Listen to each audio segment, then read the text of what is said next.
Estamos nos estúdios da Transporte Moderno, dentro da Fenatran, a uma das maiores feiras de transportes do mundo.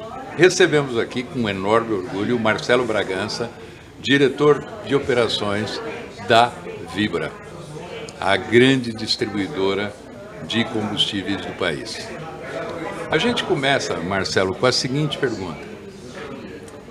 Como é que qual o volume que vocês transportam hoje de combustível por mês? Deve ser uma coisa impressionante, um número que a gente não consegue mensurar direito. Não, sem dúvida, Fred. Primeiramente, agradecer a você e a Transporte Moderno pelo convite. E a Vibra, como maior distribuidora de combustíveis do país, né, o nosso propósito de conectar os negócios, as pessoas, né, nesse contexto de mobilidade, a gente realmente tem uma operação muito grande. A gente comercializa mensalmente 3 milhões de metros cúbicos, ou 3 bilhões de litros todos os meses. 3 bilhões de litros. E só para te dar uma ideia, a nossa operação diariamente, nós damos 27 voltas ao planeta com toda a nossa logística rodoviária. E aqui eu não estou contando nossa logística de cabotagem, por dutos, por ferrovias e fluvial, especialmente na região norte. Só de caminhões são 27 voltas ao planeta diariamente. E um detalhe, vocês utilizam parte frota própria e parte frota terceirizada? Como é que vocês funcionam nisso aí? Não, a nossa frota é 100% terceirizada. Terceirizada? Mas são parceiros de negócio, contratos de longo prazo, com empresas que, obviamente, têm um nível de serviço muito elevado. Aliás, o nosso negócio, né, o negócio da Vibra, a gente fala de distribuir combustíveis, e basicamente é um negócio de logística, né, dada as dimensões continentais do país, né? Nós estamos presentes em todos os estados da federação, é a única distribuidora com operação em todos os estados, em mais de 90 terminais, mais de 90 aeroportos. E a gente tem 4 pilares desse negócio de transporte, por isso que a gente tem poucos, mas bons parceiros. O primeiro deles é segurança. O nosso produto é um produto que tem um potencial de risco elevado. Então, toda a nossa frota ela é 100% monitorada, com telemetria, com câmeras, com sensores de fadiga, já usando inteligência artificial para prever comportamentos inadequados, eventualmente, dos motoristas. O segundo pilar é o pilar da eficiência, né? Temos uma torre de controle localizada em Campinas, no qual a gente monitora toda essa operação 24 horas por dia. Você tem toda a frota monitorada? 100% da frota monitorada. Quantos caminhões? A gente está falando aí de um horizonte de cerca de 8 mil caminhões e são 10 mil motoristas que operam aí no nosso sistema. Então, esse segundo pilar é o da eficiência. A gente precisa fazer isso de uma forma muito eficiente para, obviamente, ter custos aí competitivos. O terceiro pilar é o do nível de serviço. Os nossos clientes, né, a gente atende a mais de 8 mil postos, a mais de 20 mil clientes que a gente chama de B2B, que são as indústrias, as empresas de transporte, mineração, governo, atendê-los, obviamente, nas suas necessidades, a tempo e a hora e com qualidade. E o quarto pilar é o pilar da descarbonização, da sustentabilidade. A gente vem, obviamente, é uma agenda global, né? Não é só do Brasil. Não tem jeito de sair. A gente vem, apesar de vendermos combustíveis, né? A gente vem também ampliando aí a descarbonização das nossas operações e ajudando os nossos clientes nesse processo. Então a gente cada vez mais também olha para modais de larga escala, ferrovias, cabotagem, cada vez mais introduzindo na nossa frota veículos não só movidos a diesel, mas já temos veículos elétricos, veículos a gás, uma participação, algumas operações além da mistura tradicional de biodiesel no diesel, já colocando HVO, que é o diesel verde renovável. Então, esses 4 pilares são parte contínua aí da nossa gestão para oferecer, obviamente, um bom serviço aos nossos clientes. Na parte ferroviária, como é que está? Se movimenta muita coisa ou ainda não se movimenta tudo que vocês gostariam de movimentar?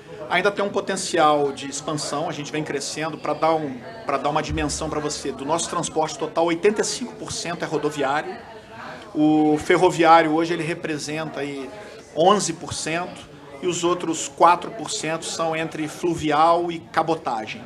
O ferroviário ele vem crescendo. Há 3 anos atrás, esse percentual ele era perto ali de 8%, então a gente já está em 11%, mas ele tem um potencial de crescer ainda mais.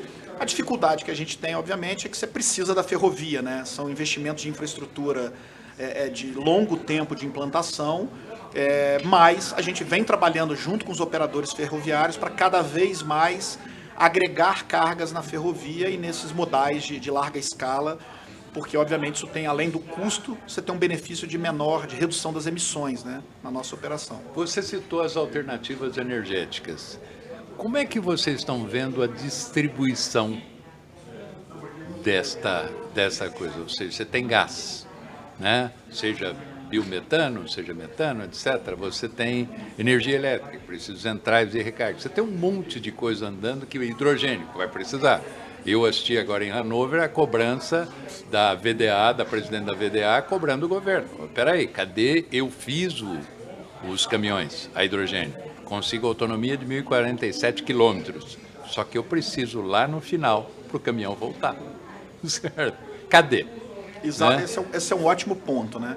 Acho que primeiro a gente tem que destacar que a transição energética no transporte, ela não vai se dar de forma igual em todos os países e regiões, né? A Europa tem as suas particularidades, os Estados Unidos e o Brasil tem as suas. A gente tem uma dimensão continental e, infelizmente, a nossa infraestrutura de transportes não é ainda das mais adequadas. A gente tem muito por fazer mesmo nas rodovias. Dito isso, o combustível líquido, e aí eu falo tanto do diesel fóssil, mas especialmente o biodiesel, que vai crescer a sua participação na matriz, ele vai prevalecer por muito tempo ainda. Então, esse mercado é um mercado que ainda vai crescer, a comercialização de diesel e biodiesel. Mas a gente está atento a essa transição. Então, a Vibra investiu numa empresa que produz biometano, chama ZEG Biogás. Por quê? Porque a gente entende que o biometano, em algumas rotas, em algumas regiões onde você tem a produção, ele vai substituir ali o diesel em alguns caminhões. Nós também investimos numa empresa de eletromobilidade, de carregamento elétrico, se chama EasyVolt. Essa empresa hoje ela já está para algumas empresas, especialmente de transporte urbano, em São Paulo, já nas garagens das companhias de transporte urbano, ela fazendo todo o carregamento elétrico. Várias prefeituras têm planos aí de eletrificar a frota, especialmente dentro das cidades, e também para essa logística que a gente chama de last mile, né, que para distâncias curtas. A Volkswagen tem, por exemplo, esse caminhãozinho e-delivery, e a gente já faz o carregamento de alguns deles. Aliás, aproveitando, né, esse tema de descarbonização, a gente anunciou aqui na feira uma parceria com a Volkswagen Ônibus e Caminhões, na qual o primeiro enchimento, né, aquele primeiro enchimento que você faz nos veículos, sim, nós que estamos fornecendo para eles, e é um diesel com uns 14% obrigatório de biodiesel, mas com 10% adicionais de HVO, que é um diesel verde. HVO, enfim. É um produto que dá mais estabilidade, porque esse caminhão ele fica muito tempo parado na fábrica ou nas concessionárias, e para você garantir a qualidade... Você está adicionando para neutralizar um pouco a questão da instabilidade do biodiesel. E além disso, você reduz as emissões. Então tem um duplo benefício. Você deixa um produto mais estável no tanque, no primeiro enchimento do caminhão, e também esse produto ele gera menos emissões na sua queima. Certo. E um detalhe, uma pergunta bem assim pessoal. Com toda essa movimentação, quando você consegue dormir? Realmente está faltando tempo, mas eu sou apaixonado por esse negócio. Eu estou há 26 anos nessa indústria, então eu viajo o Brasil inteiro, como eu te falei, a gente tem operações em todos os estados. E acaba que isso é muito mais prazeroso, né, do que trabalho. É muito bom quando você consegue conciliar essas coisas. Então, aqui na feira mesmo, a gente está com um stand.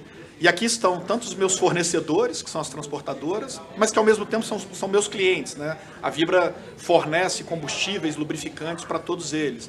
Então, as montadoras, que são nossos parceiros nessa jornada de mobilidade. Então, sobra pouco tempo para dormir, mas a gente se diverte. Agora, um detalhe, você citou segurança. O transporte de combustíveis é uma coisa naturalmente perigosa. Quais são, digamos assim, os principais cuidados e ações que você tem prevendo que possa, mesmo que não desejável, acontecer qualquer coisa de errado? Eu diria que tem 3 fatores fundamentais, que é tecnologia, processos e pessoas. Eu vou falar rapidamente de cada um deles. Tecnologia, obviamente, é você garantir que a sua frota, que a sua operação, você embarcou nela tudo que você pode fazer para auxiliar nesse controle de segurança. Então, a nossa frota, 100% dela tem câmera, tem telemetria, tem sensores de fadiga. Então a gente vem ao longo dos anos, nós desenvolvemos, por exemplo, com a Facchini, que é um parceiro de carretas, um tanque combustível na qual aquela boca de visita ela tem um reforço. Porque o que a gente identificou no passado? Que quando tombava um caminhão, normalmente o vazamento se dava por aquela tampa. E desenvolvemos há 1 ano e meio atrás com eles uma tampa nova na qual a gente reduziu drasticamente os vazamentos na medida que você tem eventualmente um acidente. O segundo são processos, é gestão, não só dentro da Vibra, mas nos nossos transportadores. Então a nossa torre de controle é conectada com a torre deles. A gente está o tempo inteiro treinando não só o motorista, mas todo o back-office.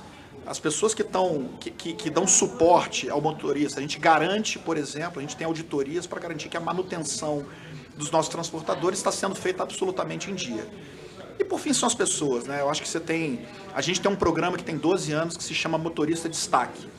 A gente monitora esses 10 mil motoristas ao longo do ano e eles partem de uma pontuação de 100 e eles vão eventualmente perdendo pontos na medida que tem algum desvio de segurança. Ele excedeu um pouquinho a velocidade, teve uma frenagem brusca, eventualmente se envolveu em um acidente.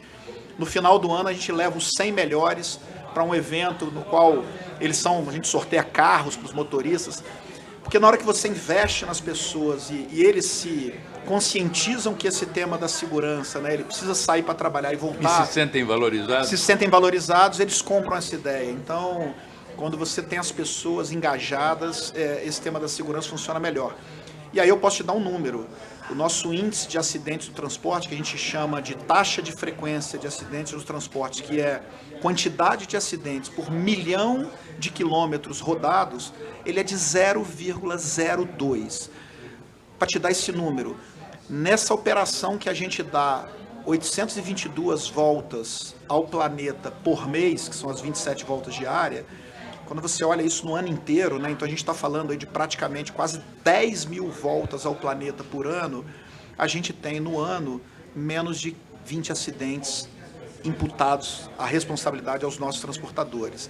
Então, esse é um tema que ele é muito sensível para a gente e a gente cuida dele com muito carinho para não impactar o meio ambiente e, obviamente, a vida das pessoas. É coisa para sentir muito orgulho, né? Sem dúvida, esse é um das coisas que me dão muito orgulho. Eu falo que quando esse prêmio, inclusive, quando você entrega o prêmio para os melhores motoristas do ano, do ponto de vista de segurança, ele é muito prazeroso, porque esses caras são heróis, né? As rodovias a gente conhece bem, a qualidade, então eles estão rodando, levando algo essencial, que é o combustível, né? O país precisa desse combustível para se mover, para transportar a riqueza do país, né? O agronegócio. Então eles têm uma vida de fato dura, mas já com essa consciência de segurança, de que ele tem que cuidar da vida dele e de quem está trafegando nas rodovias, né? Que muitas vezes não tem essa percepção de risco. Então, dá muito orgulho realmente a gente participar dessa jornada.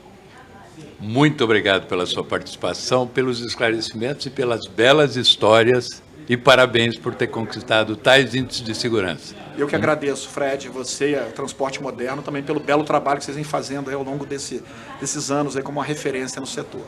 Valeu, muito obrigado mesmo, Marcelo. Obrigado.